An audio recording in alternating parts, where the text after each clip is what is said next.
battered, bruised, and broken. Have you ever felt that way?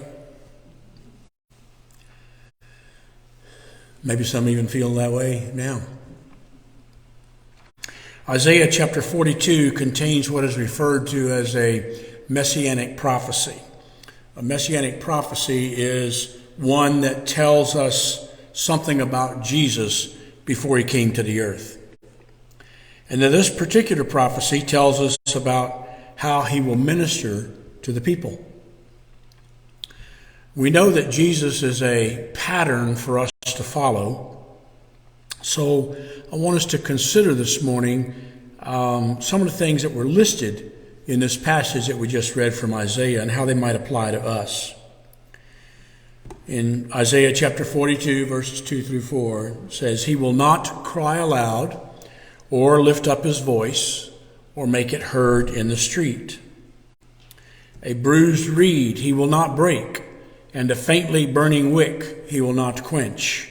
He will faithfully bring forth justice.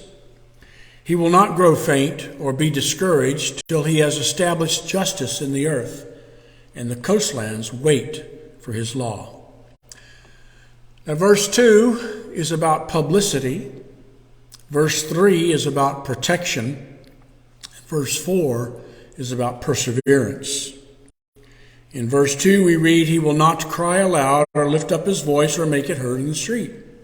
Now, we have all grown up with promotional advertising. Everyone wants to get their product, their idea, or their service in the forefront of our thinking. Advertising definitely helps to sell things. I was working at a building supply store down in northeast Arkansas, which was part of a family chain of 7 stores. Now, the owner would have the TV people come out occasionally to our store, and he would produce an advertisement for something that would be covered in all the stores. And one spring, he came to advertise our garden tools. The setup for the filming of the ad was done in front of our concrete statuary out front. And the next day, I sold out of all the concrete statuary, even though the ad was for wheelbarrows, rakes, and hoes. Advertising works. Now, you would think that once you gained a major corner on the market, you could back off your advertising. But that is not the case. Coke and Budweiser continue to advertise, even though they are both household words and seldom go through changes. We understand the yearly advertising about cars because they change it. You know, they might move the radio dial somewhere or something, make it new. But here's 2 giants that continue to advertise. Why? Well, I'll put it to you this way. How many people know about 7-Up? 7-Up doesn't advertise. It's not a big seller. Could it be because of the advertising? If you want people to know about you, you find as many ways as you can to get your name or your brand out in front of the public. But Jesus didn't do that. In fact, we read 7 times in the gospel where he explicitly said to tell no one what happened. For instance, in Matthew chapter 16 and verse 20, he said, "Then he strictly charged the disciples to tell no one that he was the Christ." Jesus tried to avoid publicity, yet his message is still heard around the world today. Our passage in Isaiah says that he will not cry aloud or lift up his voice or make it heard in the street. I think once again, maybe we can see that God's ways are higher than our ways and his thoughts are higher than our thoughts. Advertising our ministry is paramount to getting noticed in this day and age. Could it be that following the ways of the world for ministry is contrary to God's desires?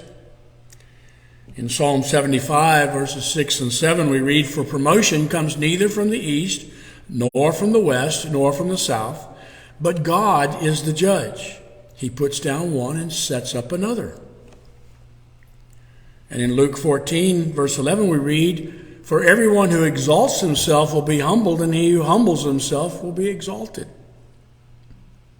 Now, I'm not saying that it's wrong in any fashion to advertise or promote what you're doing.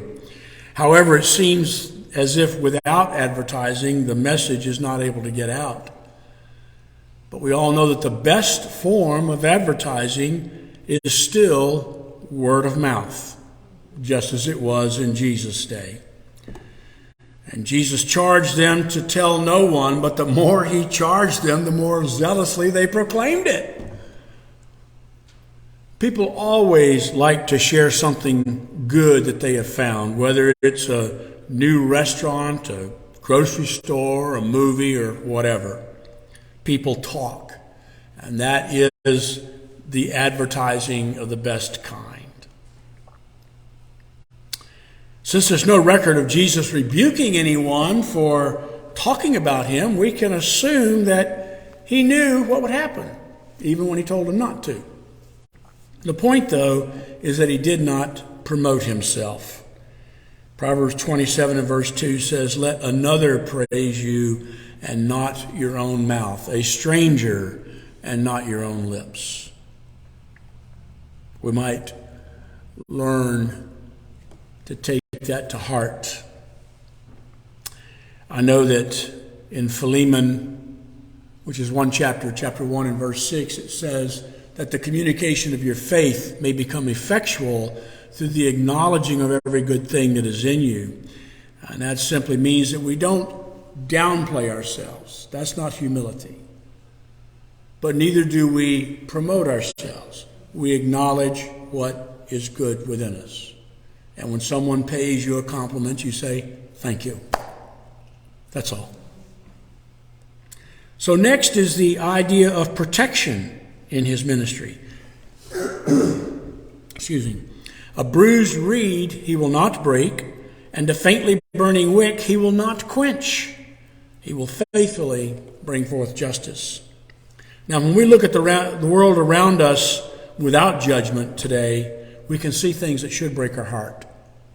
Homelessness, drug addiction, alcoholics, battered women, abandoned children, and things like these are all symptoms of a sickness of soul. People afflicted in this way are weak, and they are made weaker by the things which have happened to them.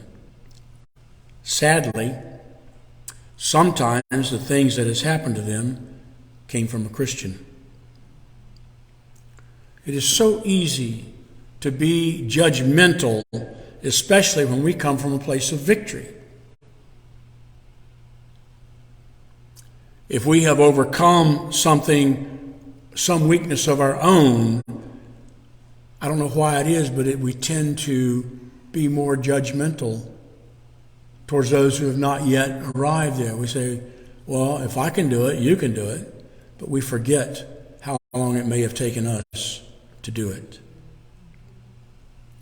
The passage concerning Jesus says that he is gentle, especially to the bruised, battered, or broken. Whatever life there may be within one of these, he will not quench it or snuff it out. We should learn that however weak the attempt may be on the part of one of these people, it is enough of a spark for the Lord to fan it into a flame. We so often miss the feeble attempt to change my life, to be better, to be different. So how do you get a smoldering wick to burn brightly? You remove the charred portion and give it some oxygen. We need to be able to see past the coarse language, the body odor, or the unwillingness to look us in the eye when we talk to them. We need to be able to see the tiniest spark of life that's within the downtrodden. It may take time, But we can help to remove those charred portions of their life. We should recognize that change, any change, is not going to happen overnight. I have a friend in Pennsylvania who just went to court for his 5th DUI. I first met him in Bible college before he got married. This was back in the mid-70s. He's been struggling for years with his addiction, but especially after one of his sons died from an overdose on illegal drugs. Now, my friend was fearful going into this hearing for his 5th DUI because he was already on probation, and this offense happened in another state. I mean, that is double jeopardy. But the Lord has given my friend a reprieve on an extremely light sentence and fine. Do we simply write someone like this off as a hopeless alcoholic and let them suffer the consequences of their choices? Or do we try as best we can to be like Jesus when he said to the woman caught in adultery,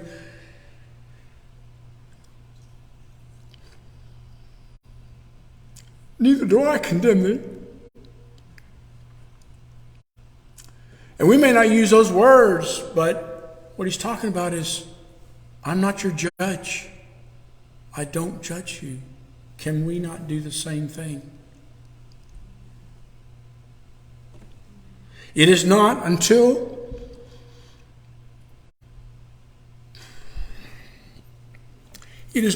we are confronted with a situation that we will ever know the answer to that question. But I can promise you, when you're confronted with it, it causes you to think, causes you to reassess what you believe about righteousness and how it's attained, good behavior, or whatever you want to call it. We can, however, begin to see the world around us through the eyes of love, mercy, and compassion rather than the eyes of judgment demanding justice. Let us purpose in our heart that we will not break the already bruised, nor quench the last bit of life which comes before us in the form of a person who has been battered by their circumstances. We are fortunate if we have not had that happen in our own life. But not everyone has that blessing in their life.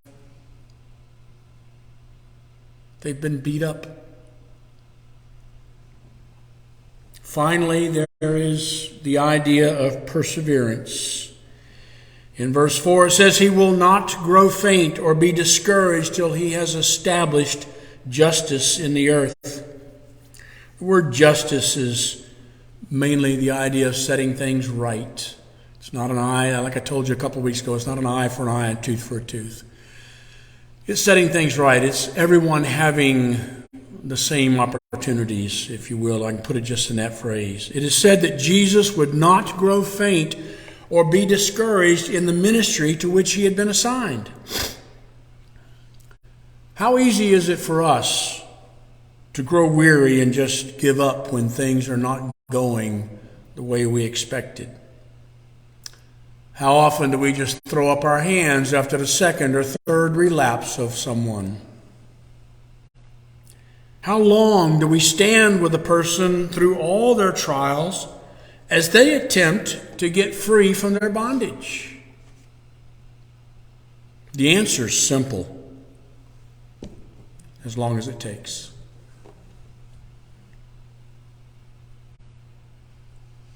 May not be easy, but that's the answer.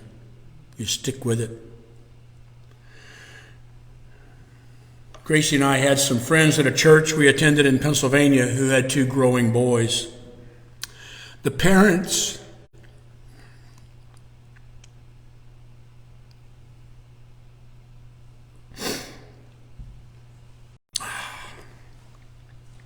idea this is going to happen.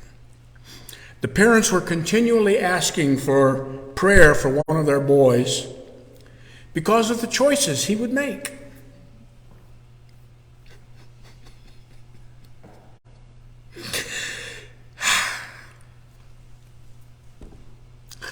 This past week, he graduated from the New Jersey Police Academy.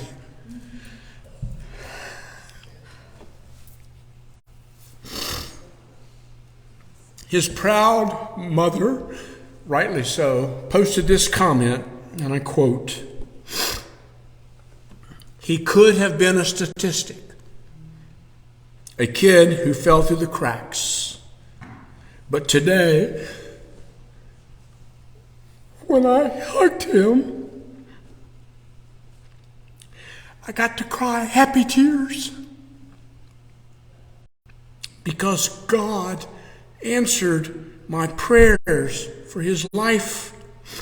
My teenager, who had made some bad choices, is now a strong, proud, serving, honorable, dedicated man who made it.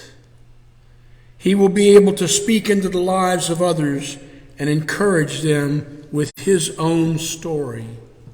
Now, I know that we generally don't give up on our kids, but let's not give up on anyone. Neither should we give up on any of those whom the Lord brings into our life. Jesus didn't give up on you.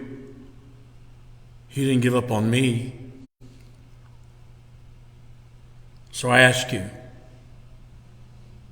who has the Lord brought into your life that especially tries your patience and your tenacity? Will you commit yourself today to sticking with them until they make it? As long as it takes, whatever it takes.